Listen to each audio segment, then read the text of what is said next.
Assalamualaikum warahmatullahi wabarakatuh. Halo sahabat-sahabat Simbar dimanapun Anda berada. Kita berjumpa kembali di channel kami Simbar Mayuro. Apa kabar untuk semua? Kami doakan semoga selalu sehat, rezeki lancar, dan berlimpah amin. Kali ini kami akan membahas mengupas cerita tentang sejarah asal mula nama Desa Mauk yang belum diketahui publik.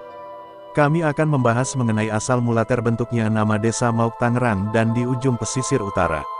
Letak wilayah strategis yaitu Tanjung Kait yang berada di antara dua pelabuhan besar, yaitu Cisadane dan Pelabuhan Karangantu Banten yang termasuk dalam pelabuhan terbesar di Nusantara. Pada masa itu, tidak memungkinkan daerah kabupaten, lebih tepatnya di Desa Tanjung Kait terdapat masyarakat etnis Tionghoa yang singgah ataupun bermukim. Selain itu, Kesultanan Banten yang berdiri sekitar tahun 1526 sampai tahun 1813 Masehi menyambut hangat bangsa pendatang dari berbagai belahan dunia. Bangsa-bangsa itu hidup berdampingan antar sesama. Selain itu, Kesultanan Banten yang pada saat itu memberikan izin terhadap akses masuk bangsa asing menjadikan Banten lebih banyak lagi disinggahi orang yang berasal dari luar yang menjadikan Banten sebagai kota yang multikultural. Banyak sekali etnis ras yang hidup dan berkembang di Banten. Di Tanjung Kait Mauk itu sendiri etnis Tionghoa mulai berdatangan dan berkembang sudah sejak berdirinya kelenteng yang terdapat di Tanjung Kait. Situs Wihara Kelenteng diperkirakan merupakan sebuah kelenteng tertua di Banten, yaitu Kelenteng Cho Sukong yang diperkirakan berdiri pada abad ke-18 didirikan oleh etnis Tionghoa.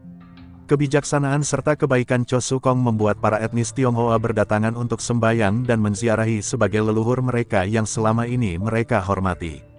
Dari sinilah banyak etnis Tionghoa yang berdatang dan bermukim di Tanjung Kait. Dalam sejarah kelenteng Wihara Cho Sukong di sisi lain terdapat legenda tentang sosok Dewi Neng, ialah seorang muslim.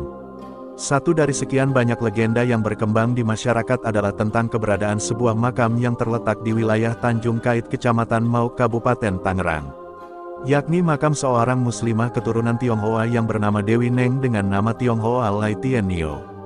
Keberadaan makam ini sudah tentu memiliki arti tersendiri terutama bagi masyarakat Tionghoa di sekitar Tanjung Kait dan sekitarnya.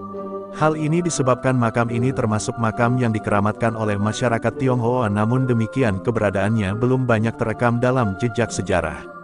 Hal ini disebabkan kurangnya informasi dan data sejarah yang berkaitan dengan keberadaan sosok tokoh yang dimakamkan di daerah Tanjung Kait tersebut. Bagaimana peran dan kiprahnya dan siapa beliau?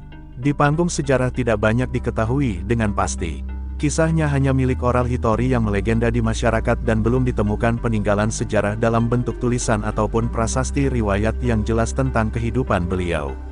Kendati demikian, sosok Dewi Neng memiliki nilai magis tersendiri bagi masyarakat Tionghoa dan kaum muslimin yang memiliki ikatan emosional spiritual aliran tarekat tertentu dalam Islam.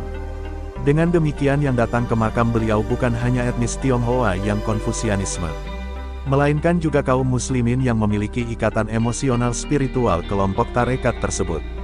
Bagi penganut tarekat, berziarah ke makam guru atau ulama tarekat ataupun mereka yang dianggap pengamal tarekat adalah sebuah keharusan demi menjaga keterhubungan satu generasi dengan generasi sebelumnya.